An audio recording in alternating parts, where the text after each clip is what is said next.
Bonjour. Souvent on nous dit à Fontenay, vous faites beaucoup de bio, vous faites du bio. Je leur dis, c'est pas qu'on fait du bio, c'est qu'on fait de la bio.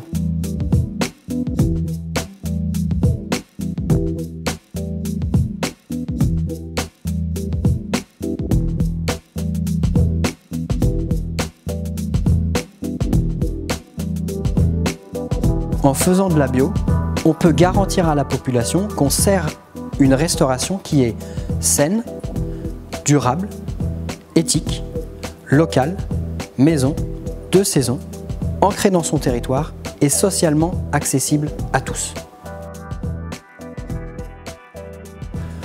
Pour faire de la bio, il faut aller acheter les bons produits. Et ben nous, pour les achats, on est adhérent d'une coopérative qui est la coopérative des agriculteurs bio d'Île-de-France. Et il y a plein de produits.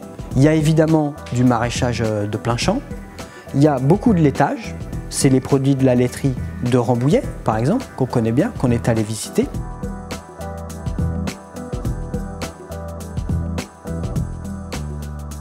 Ce qui est génial avec la bergerie de Rambouillet, les vaches qui sont au pré 270 jours à l'année, elles vont dans une étable à la bergerie, elles sont traites à la bergerie, le lait il va à la laiterie qui a, on l'a vu, à 200 mètres plus loin.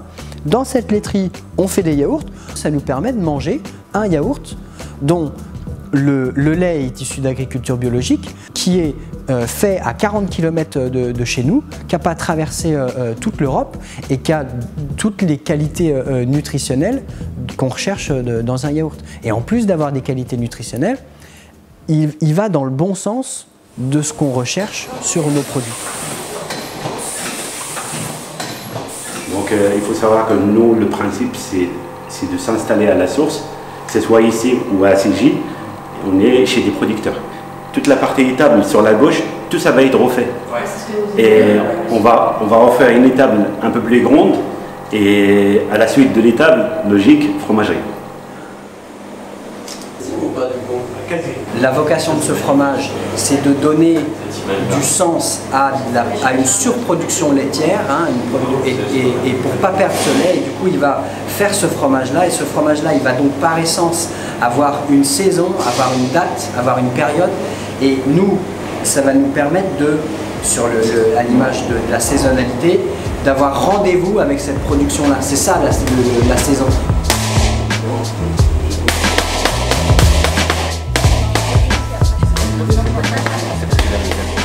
Ce que je viens de dire, c'est que je vois déjà sur le menu, je visualise déjà sur notre menu, pavé dans le milieu. C'est magnifique. Dans cette vision durable, on lutte contre les risques de présence de perturbateurs endocriniens. On sait que les matières plastiques sont pleines de nanoparticules. Ces nanoparticules, quand il y a de la chaleur, quand il y a de l'usure cinétique, quand il y a un peu de gras, eh bien, les perturbateurs endocriniens, les nanoparticules, elles migrent depuis l'assiette. Quand vous mangez dans une assiette comme ça migre dans les aliments. Alors, sur l'année 2020, là, on a comme objectif eh bien, de remplacer ces assiettes en plastique, mais par des assiettes qui ont toutes les mêmes critères de qualité. Et du coup, on est allé chercher, on a trouvé cette vaisselle végétale. La vaisselle végétale, c'est ce qu'on est allé faire à Saint-Étienne. C'est un mélange, c'est une matière première qui est un mélange de blé et de maïs. On connaît l'origine du blé et du maïs. Ensuite, c'est fabriqué au-dessus de Saint-Étienne, à Charlieu. Donc une entreprise familiale, petite PME, qui est située entre les monts du Forêt et les monts du Lyonnais. Voilà, nous produisons des produits spécifiques dans le domaine de la santé ou de la collectivité scolaire, avec des matières très avant-gardistes, notamment notre gamme végétale. On a pu voir tout à l'heure la fabrication de nos moules, puisqu'on fabrique également les moules au sein de l'entreprise. Tout est une production française à 100% et rouennaise à 100%. Moi je vous la montre, hein. Cette vaisselle-là, c'est exactement la même. Ça ressemble pareil. C'est une assiette, hein, je dirais, sauf que elle est fabriquée avec moitié blé, moitié maïs, pareil. Ça se casse pas, ça fait beaucoup moins de bruit et c'est surtout encore plus léger que l'assiette en plastique de l'époque. Donc on va répondre à tous les critères, c'est-à-dire qu'on va se régler notre problème de perturbateurs endocriniens qui nous inquiétaient et on va maintenir la protection des femmes et des hommes qui travaillent dans les écoles en ayant des matériaux qui ne cassent pas, qui ne font pas de bruit et surtout qui sont très légers. Quand je présentais la bio en se disant j'achète un produit bio ou un produit de qualité, je me pose la question d'où il vient, dans quel conditionnement, qui l'a produit, quelle relation économique j'ai et surtout le déchet, quel déchet il produit et qu'est-ce que devient ce déchet. Eh bien nous, à Fontenay, on a mis en place depuis la rentrée dernière le tri et la récupération des biodéchets.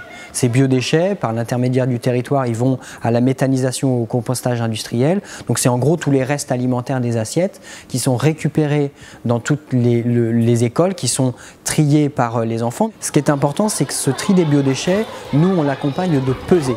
C'est-à-dire que quand tu vois que une recette, 1, 2, 3 fois, elle apparaît, puis que ça flash dans tes poubelles, il faut travailler, il faut changer, il faut trouver un autre moyen pour changer les choses, pas continuer à...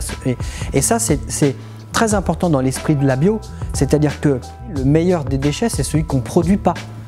C'est ça le meilleur des déchets. Se poser la question du devenir d'un déchet, il faut déjà se dire, merde, il y a du déchet, pourquoi il y a du déchet? Et enfin, ça me fait ma conclusion parfaite, socialement accessible à tous. C'est-à-dire, mais j'en avais parlé au début, c'est-à-dire que par l'intermédiaire du quotient familial, en fonction des revenus, on paye le prix de la cantine. On ouvre accès à des repas de qualité à tous, principalement les enfants, à tous les enfants de Fontenay, à tous les enfants qui sont scolarisés et sont demi-pensionnaires. Ça, c'est le rôle vraiment d'une restauration publique, c'est qu'elle soit sociale et accessible à tous.